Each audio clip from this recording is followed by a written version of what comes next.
Կառավարության նոր կազմը հայտնի է, ովքեր են պահպանել պորտֆելը եւ ով է գործադիրի նորեկը։ 9-րդ գումարման ազգային ժողովի նախագահը Ռուբեն Ռուբինյանն է, նրան բացառապես ՔՊՆ է ընտրել, ընդդիմությունը ձայն չի տվել։ Հորինովի է արդյոք 300,000 ադրբեջանցիների վերադարձի թեման։ Բաքուն միլիարդավոր նավթադոլարներ է ծախսում զավթողական պրոյեկտի վրա, որ Հայաստանում իշխանական պատգամավորները միֆ են համարում։ Ոտք չեմ դնի Ադրբեջան, քանի դեռ Ռուբեն Վարդանյանը բանտարկված է։ Հայտնի մտածող Նասիմ Թալեբը մերժել է Ադրբեջանում դասախոսություն կարդալու առաջարկն ու ավելացված հոնորարը։ Ոտնձգություն Երուսաղեմի հայկական Սուրբ Հակոբանց վանքի նկատմամբ կասկածյալներին ձերբակալել են։ Հայկական կոնյակը դուրս է մղվում ռուսական շուկայից։ Տեղն արդեն վրացական եւ ադրբեջանական խմիչքներն են զբաղեցնում։ Հնարավոր կլինի եվրոպական շուկայում համբավ նվաճել։ Արմենիայի եթերում նորությունների գլխավոր ժամն է, բարի երեկո, ես Շահանե Մեժլոմյանն եմ, ամենակարևորն ու դիտարժանը մեր եթերում։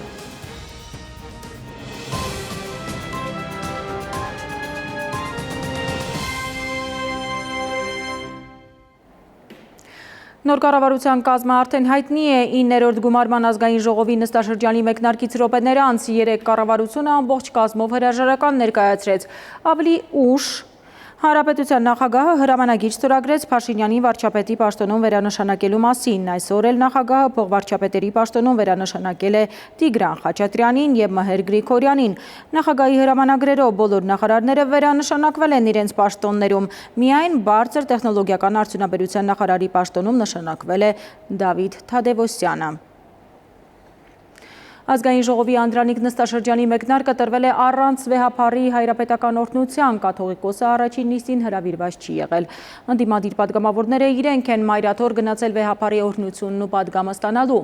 Խորհրդարանի անդրանիկ նիստում իշխանական պատգամավորները ընդդիմադիրներին մեղադրել են նախընտրական շրջանում Հայաստանում 300,000 ադրբեջանցիների վերաբնակեցման մասին հայտարարություններով ընտրողներին տագնապի մեջ պահելու համար։ Նրանք դա հորինվածք են համարել, բայց արդյոք միֆ է այսպես կոչված Արևմտյան Ադրբեջան զավթողական ծրագիրը, որի վրա Բաքուն միլիարդավոր դոլարներ է ծախսում։ Ժամի անդրադարձը։ Մինչև նորընտիր խորհրդարանի առաջին նիստում առանցքային հարցեր ուր են 300,000 ադրբեջանցիները, ու մինչև իշխանական ֆրակցիայից ընդդիմադիրներին նույնիսկ խոստացան մենք ձեր քթից ենք բերելու 300,000 ադրբեջանցիներին հատ-հատ, Ադրբեջանի ծավալապաշտական նախորժակը օր-օրի ավելի է ահագնանում։ Այդ երկիրը Արևմտյան Ադրբեջանի եւ ադրբեջանցիների վերադարձի հարցը հռչակել է ազգային առաջնահերթություն։ Պնդում են, թե 1980-90-ականներին Հայաստանից իբր 300,000 ադրբեջանցի է վտարվել եւ պահանջում են պայմաններ ստեղծել նրանց վերադարձի համար։ Երբ Ալիևի ուղեղը սկսեց գեներացնել այս մտագարությունը, մասնագետներն ասում են, երբ 2022-ի հոկտեմբերի 6-ին հայկական կողմը Պրահայում ճանաչեց Ադրբեջանի տարածքային ամբողջականությունը, ներառյալ Արցախը, 2 ամիս անց դեկտեմբերին Ալիևը Արևմտյան Ադրբեջանի համայնք կոչված կազմակերպության հետ հանդիպմանը հայտարարեց վերադարձի մասին։ Այժմ, երբ Ղարաբաղյան հակամարտությունը լուծվել է, սա է մեր օրակարգում եղած խնդիրը։ Իհարկե, վաղաժամ էր խոսել դրա մասին նախքան Ղարաբաղյան հակամարտության լուծումը, բայց մենք չպետք է ժամանակ վատնենք, պետք է մշակվի վերադարձի հայեցակարգ։ Եվ որքան էլ հիմա պնդումներն են ասպարեզում, թե ադրբեջանցիները վերադարձի թեման առաջ են բերում ի պատասխան արցախահայության վերադարձի իրավունքի մասին հայտարարությունների, փաստացի պաշտոնական Բաքուն այս խոսույթը սկսել է ակտիվորեն շրջանառել դեռևս 2022-ից։ 2024-ի դեկտեմբերի 18-ին ռուսական Ռոսիա պետական հեռուստաընկերությանը եւ ՌԻԱ Նովոստի գործակալությանը տված հարցազրույցում նա այս թեման ավելի զարգացրեց, իրենց պատմական հողերն անվանելով հայկական ինքնիշխան տարածքները։ 1980-ականների վերջին եւ 1990-ականների սկզբին Հայաստանից տեղահանված ադրբեջանցիների համայնքը, որի կազմում մոտ 300,000 մարդ կա, պաշտոնապես դիմել է Հայաստանի ղեկավարությանը, խնդրելով իրենց համար եւս ստեղծել վերադարձի եւ արդեն Հայաստանում վերաինտեգրման պայմաններ։ Այն, որ նրանք 90-ականների սկզբին արտաքսվել են այնտեղից, չի նշանակում, թե կորցրել են վերադառնալու իրավունքը։ Մենք մինչև օրս Հայաստանի ղեկավարությունից պատասխան չենք ստացել, թե ինչպես են պատկերացնում ադրբեջանցիների վերաինտեգրումը իրենց պատմական հողերում։ Եվ հիմա էլ Ալիևի աշխատակազմից ուղիղ ֆինանսավորվող այս քարոզչությունը ամեն օր նոր թափ է առնում։ 2026 թվականի հունիսի 22-ին Արևմտյան Ադրբեջանի ժառանգությունը վերադարձ պատմական արմատներին խորագրով մի հավաք էին կազմակերպել Ադրբեջանի Գյոյգյոլի շրջանում, որտեղ Հայաստանի տարածքը ներկայացնում էին որպես Արևմտյան Ադրբեջան, պլանավորում, որ վերադառնալու են եւ հաջորդ հավաքը Հայաստանի տարածքում են անցկացնելու։ Հունիսի 18-19-ին էլ վերադարձ Արևմտյան Ադրբեջան էին անվանել ցուցահանդեսը, որ կազմակերպել էին Նախիջևանի Օրդուբադ քաղաքում։ Այստեղ ադրբեջանցիները ոչ միայն իրենց վերադարձի ցանկությունից խոսեցին, այլև պահանջներ, նույնիսկ սպառնալիքներ հնչեցրին Երևանի հասցեին։ Հոխորտում էին Ղարաբաղից հետո հաջորդ նպատակը Զանգեզուրն է։ Նրանց ազգային ժողովի փոխնախագահ Զիաֆետ Ասկերովը ուղիղ ձևակերպեց իրենց նպատակադրումը։ Խոսքը պարզապես մեր հողերը վերադառնալու, այնտեղ ապրելու, նախկինների հայրենի բնակավայրերը վերադառնալու եւ մեր կյանքը շարունակելու մասին է։ Մի այսպիսի միջոցառում էլ հունիսի 24-ին էին տարել Վաշինգտոն ԱՄՆ կոնգրես ու վերնագրել վերադարձի իրավունք եւ ինքնորոշում կրկնակի չափանիշներ եւ ընտրողական մոտեցումներ։ Այսինքն հակահայկական այս ծրագիրը խաղաղություն խաղացող Բաքուն առաջ է մղում պետական մակարդակով, չլսել, չտեսնել ու իգնոր անել այս նարատիվը, թե միջոցներ ձեռնարկել դրա դեմն առնելու համար, հատկապես երբ ձգտում են այն ավելի ինստիտուցիոնալ դարձնել։ Ցավոք սրտի Ադրբեջանում այսպես կոչված Արևմտյան Ադրբեջանի թեման իր նաև վերադարձի բաղադրիչով ոչ միայն փակված չէ, այլ ընդհակառակը ամեն օր ընդունում է ել ավելի մեծ, ավելի հիմնավոր եւ ավելի ինստիտուցիոնալ բնույթ։ Եվ սա դրսևորում ունի եւ Ադրբեջանի ներսում, եւ Ադրբեջանի տարածքից դուրս։ Պատահական չէ, որ ցավոք սրտի վերջին տարիներին այս արհեստական Արևմտյան Ադրբեջան համայնքի ներկայացուցիչների հետ արդեն հանդիպում են օրինակ Եվրամիության ներկայացուցիչները, իսկ այս արևմտյան ադրբեջանցիների խնդիրներով սկսում են զբաղվել ՄԱԿ-ի որոշ մարմինները։ Պաշտոնական Բաքուն ահռելի ռեսուրսները ուղղում այս զավթողական օրակարգի կենսագործմանը, ըստ էության հոդս ցնդեցնելով հայկական կողմի նարատիվը, թե ֆեյք մտածածին հորինովի թեմա է, նման բան չի եղել, չկա եւ չի լինելու։ Ալիևը ռեժիմով է իր այս սև գործին լծվել, այնպես որ գլուխը պատին տալով հարցը չես լուծի։ Սիրանուշ Մուրադյան, ժամը լրատվական։ Նորընտիր խորհրդարանը երեկև այսօր առավոտյան քննարկում էր խոսնակի ընտրության հարցը, կեսօրից հետո падգամավորները փակ գաղտնի քվեարկությամբ 63 կողմ 28 դեմ ձայներով 9-րդ գումարման ազգային ժողովի խոսնակ են ընտրել Ռուբեն Ռուբինյանին։ Հայաստան դաշինքը չի մասնակցել քվեարկությանը։ Մինչև քվեարկությունը Ռուբինյանը, որ երեկ ընդդիմությանը առաջարկում էր 0 կետից սկսել ամեն ինչ, այսօր էլ իրար նկատմամբ բարեկիրթ լինելու առաջարկ է հնչեցրել։ Խորհրդարանական նիստի բոլոր մանրամասները Էդուարդ Պողոսյանի ռեպորտաժում։ Չորհնված խորհրդարան օր երկրորդ կեսօր է նորընտիր ազգային ժողովը դեռևս նախագահ չի ընտրել առայժմ նիստը վարելու պարտականությունն ինչպես վերջին 4 գումարումների ընթացքում կնյազ Հասանովի ուսերին է տարիքով ամենաավագ падգամավորի։ Շարունակում են քննարկել ազգային ժողովի նախագահի ընտրության հարցը։ Խորհրդարանի ղեկավարի պաշտոնին հավակնում է միայն մեկ թեկնածու իշխանությունից Ռուբեն Ռուբինյանը։ Ես ակնկալում եմ, որ դες կընտրեն, որովհետև ընդդիմադիրները ուրիշ թեկնածու չեն առաջադրել եւ ես կարծում եմ իրենք էլ համաձայն են, որ խորհրդարանում չկա ավելի լավ ազգային ժողովի նախագահի թեկնածու, քան դուք եք։ Իսկ իրականում հակադարձում են ընդդիմությունից։ Խորհրդարանի նախագահի թեկնածու չեն առաջադրել ոչ թե այն պատճառով, որ ԿՊԱ-ական Ռուբինյանից առավել արժանավորի չեն տեսել իրենց շարքերում, ինչպես պնդում է նրա խմբակիցը, այլ այն, որ ընդդիմադիրների համար իրավիճակն առավել քան պարզ է եղել։ Պայքարում իրենց նույնիսկ ավելի լավ թեկնածուն առավելություն գրանցելու հնարավորություն չէր ունենա, քանի որ իշխանության մանդատներն այսպես թե այնպես 23-ով ավելի է։ Ուժեղ Հայաստան եւ Հայաստան խմբակցությունները իրականություն չեն դարձնի նաեւ իշխանական падգամավորի մյուս ակնկալիքը։ Խորհրդարանի նախագահ դառնալու հարցում չեն աջակցի Ռուբեն Ռուբինյանի թեկնածությանը։ Մեր խմբակցությունը, պարոն Ռուբինյան, դեմ է քվեարկելու ձեզ։ Հուսով եմ շատ չեք տխրի, որ ես ձեզ կողմ չքվեարկեմ,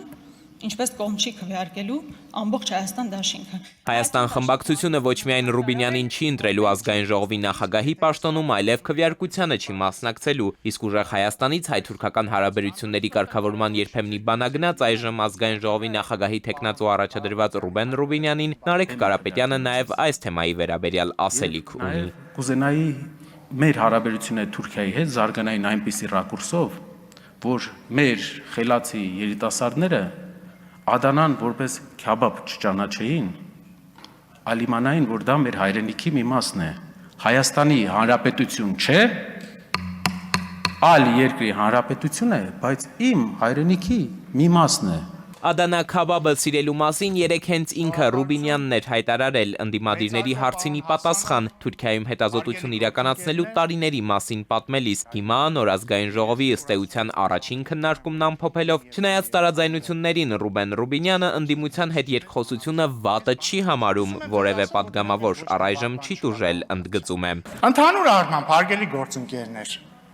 ես կարծում եմ, որ քննարկումը վատը չէր եւ ես կարծում եմ, որ ի պատիվ մեզ բոլորիս բավականին բարձր մակարդակ էր քննարկումներում։ Ես համարում եմ, որ դուք ընդունել եք իմ առաջարկը եւ համարում եմ, որ Տիկին Գրիգորյանն էլ է ընդունել իմ առաջարկը բարեկիրթ լինելու։ Իդեպ Տիկին Գրիգորյան, ես չեմ առաջարկել «Ребята, давайте жить дружно»։ Ես առաջարկել եմ լինել «Ребята, давайте быть բարեկիրթ»։ Նորընտիր խորհրդարանում առանց հնարավոր աժիոտաժի անցնում է նաև առաջին քվեարկությունը, արդեն իսկ հայտարարված համամասնությամբ, բացառապես կուսակիցների աջակցությամբ Ռուբեն Ռուբինյանը 9-րդ գումարման ազգային ժողովի նախագահն է։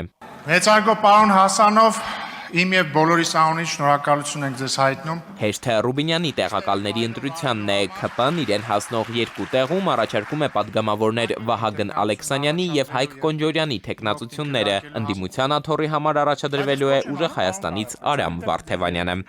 Էդուարդ Պողոսյան, ժամը լրատվական։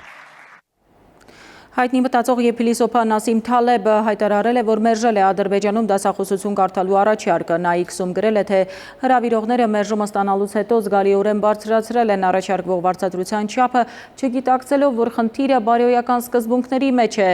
Ոտք չեմ դնի Ադրբեջան, քանի դեռ Ռուբեն Վարդանյանը բանտարկված է այնտեղ, եզրափակել է Թալեբը։ Հիշեցնեմ, որ Նասիմ Թալեբը լիբանանյան ծաղկմամբ ամերիկացի արձակագիր եւ մաթեմատիկոս է, հանրահայտ Սև կարապը գրքի հեղինակն։ Այժմ այն մասին, թե ինչ ենք դիտելու թողարկման հաջորդ հատվածում։ Հայկական կոնյակը դուրս է մղվում ռուսական շուկայից, տեղն արդեն վրացական եւ ադրբեջանական խմիչքներն են զբաղեցնում, հնարավոր կլինի եվրոպական շուկայում համբավ նվաճել։ Զանգվածային թունավորման դեպք արտաշատում, մկրտության արարողությունից հետո խնջույքի մասնակիցները հայտնվել են հիվանդանոցում։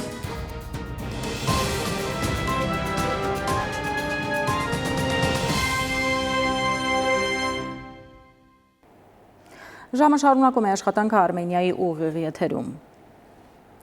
Հայկական կոնյակը դուրս է մղվում ռուսական շուկայից, հայտնի սահմանափակումների պատճառով շատ քիչ հայկական բրենդների վաճառքն է թույլատրված հիմա Ռուսաստանում։ Տեղը վրացական եւ ադրբեջանական խմիչքներն են գրավում, որոնք որակապես բոլորովին էլ չեն գերազանցում մեր արտադրանքին։ Փորձագետները խոստովանում են, հարցը քաղաքական է։ Կհաջողվի արդյոք հայկական արտադրանքը դուրս բերել եվրոպական շուկա եւ համբավ ձեռք բերել իտալական գինիների եւ ֆրանսիական շամպայն կոնյակի կողքին։ Դավիթ Թադևոսյանի ռեպորտաժում։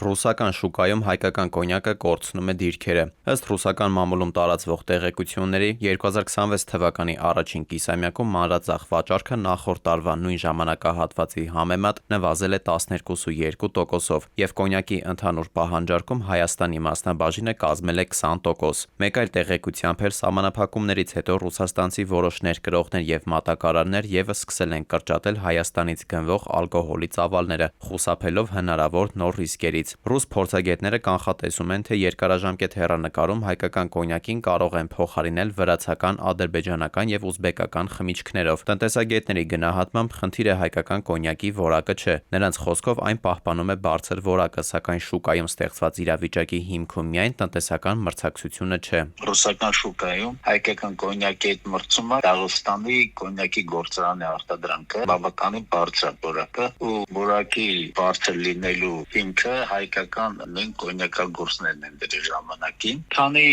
ռուսական կողմը քաղաքական հարթության վրա լեգիտիմությունը չի ճանաչել Հայաստանի տեղնությունների եւ քանի կա այդ ԵԱՏՄ եւ ԵՄ հակամարտության թեման, որը որ հայկական կողմը առաջ է տանում, կասելի գործընթացը, որտեղ Ղարաբաղը քաղաքական կրակավար։ Հնարավոր կորուստները Եվրոպական Միացյալ Նահանգներ, նույնիսկ անգամ Ճապոնիա արտահանմամբ փոխհատուցելու ստանալու փորձեր նախկինում եղել են, սակայն ակնկալվող արդյունքը չեն ապահովել, ասում են փորձագետները։ Նրանց դիտարկմամբ այդ շուկաներում հայկական արտադրանքը բախվում է բարձր մրցակցության, սպառման, այլ մշակույթի եւ ճանաչելիության խնդրին, իսկ գնման պարագայում էլ ըստ մասնագետների հիմնականում Սփյուռքի ներկայացուցիչներն են լինում։ Տարածքներում տեղ գրավելու, տասնյակ հազարավոր մարդկանց կողմից ընդունված լինելու այդ հնարավորությունը փորձել են իրականացնել, չի հաջողվել, որովհետև այնտեղ կարգի բազմազանություն կա, հետո անգլո-սաքսոնական կամ գերմանո-ռոմանական ազգերի մոտ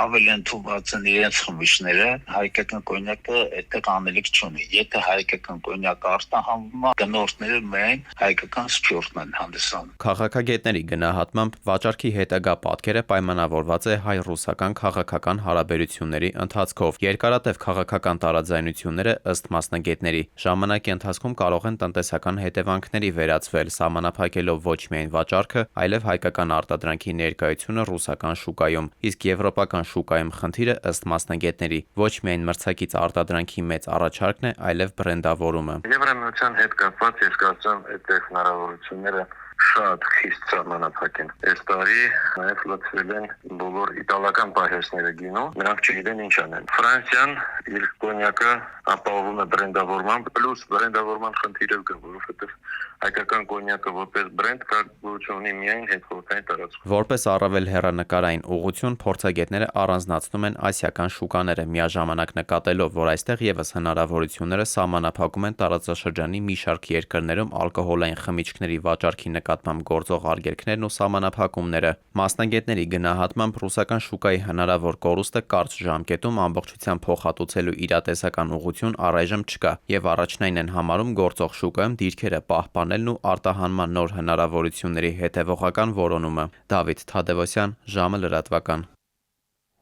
Սննդային թունավորման դեպք արտաշատում հիվանդությունների վերահսկման եւ կանխարգելման ազգային կենտրոնից հայտնում են, որ արտաշատի բժշկական կենտրոն դիմաց 14 քաղաքացիները արտաշատի ռեստորաններից մեկում անցկացված մկրտության արարողության մասնակիցներ են եղել։ Նրանց մի մասի մոտ սննդային թունավորմանը բնորոշ ախտանիշներն ի հայտ եկել հենց միջոցառման ընթացքում։ Սրտխառնոց ունեցող 10 քաղաքացու ցուցաբերվել է անհրաժեշտ բուժօգնություն, վիճակի բարելավումից հետո նրանք բոլորն էլ դուրս են գրվել հիվանդանոցից։ Ինֆեկցիոն բաժանմունք տեղափոխված երեխաներից 4-ի առողջական վիճակը եւս համապատասխան բուժումից հետո գնահատվում է բավարար։ Դեպքի հանգամանքները պարզվում են։ Համաճարակաբանական հետազոտության ընթացքում երեխաների ընդհանուր վիճակի բարելավման կապակցությամբ նրանք եւս դուրս են գրվել ժամը 11:30-ի սահմաններում։ Հիվանդությունների վերահսկման եւ կանխարգելման ազգային կենտրոնի ՊՕԱԿ-ի մասնագետների կողմից հիվանդներից վերցրել են կենսանմուշներ, ինչպես նաեւ սննդամթերքի, շրջակա միջավայրի, ռեստորանի սպասարկող անձնակազմի եւ խոհանոցի նմուշներ։ Լաբորատոր հետազոտությունների նպատակով լաբորատոր հետազոտությունները ընթացքի մեջ են։ Դեպքի վերաբերյալ տեղեկատվություն է տրամադրվել ՍԱՏՄ եւ ՍԱՏՄ մարզային կառույցների պատասխանատուներին։ Աշխարհի 4 անկյուններից նորարար ստարտափերները, ներդրողներն ու պարզապես երազանքներին հավատացող մարդիկ կրկին միավորվեցին Սևանի ափին։ Seaside Startup Summit-ը մեկ շաբաթ շարունակ դարձավ տոն նրանց համար, ովքեր համարձակ գաղափարների եւ տեխնոլոգիական մտածողության կրողն են։ Այստեղ հանդիպեցին ստեղծարար միտքն ու անսահմանափակ հնարավորությունները, ճանապարհ բացելով դեպի համագործակցության նոր հորիզոններ։ Մեկ շաբաթ Սևանի ափը ապրեց մի ռիթմով, որտեղ ամեն առավոտ սկսվում էր նոր գաղափարներով, իսկ ամեն երեկո ավարտվում էր նոր ծանոթություններով։ Այս տարվա Seaside Startup Summit Armenian 2026-ը եւս մեկ անգամ ապացուցեց, որ տեխնոլոգիաները միայն ծրագրեր ու ներդրումներ չեն, դրանք առաջին հերթին մարդկանց մասին են։ 7 օր շարունակ այստեղ կողք կողքի աշխատեցին սկսնակ ու արդեն կայացած ձեռնարկատերեր, ներդրողներ, մենթորներ, ինժեներներ եւ ստեղծարար երիտասարդներ։ Եվ նույն տարածքում նրանք քննարկեցին, վիճեցին, սովորեցին միմյանց, փորձարկեցին գաղափարներ ու միասին փնտրեցին դրանց իրական լուծումները։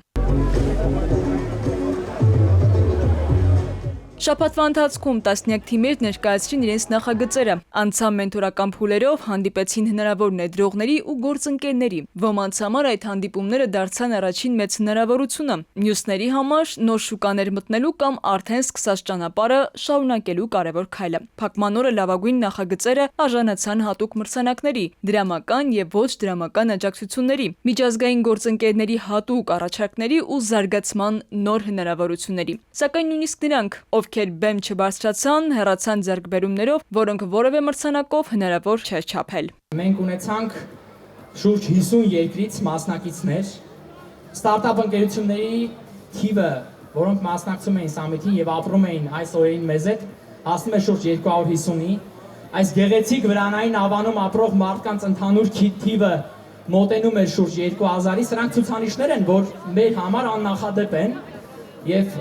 միջոցառման ծավալները առասարակ այս տարի աննախադեպ էին։ Սևանից մասնակիցները իրենց հետ տարան նոր ընկերներ, գործընկերներ, ապագա համահիմնադիրներ, ներդրողների հետ ձեռք բերված պայմանավորվածություններ, մենթորների խորհուրդներ եւ մի ամբողջ համայնքի աջակցություն։ Շատերի համար հենց այս կապերն էին այս շաբաթվա ամենամեծ ձեռքբերումը։ Այս օրերին այստեղ ձևավորվեցին պատմություններ, որոնք դեռ շարունակելու էին Սևանից դուրս։ Որոշ գաղափարներ վերածվելու էին ընկերությունների, որոշ հանդիպումներ երկարատև համագործակցության, իսկ որոշ զրույցներ ապագա ներդրումների հիմքի։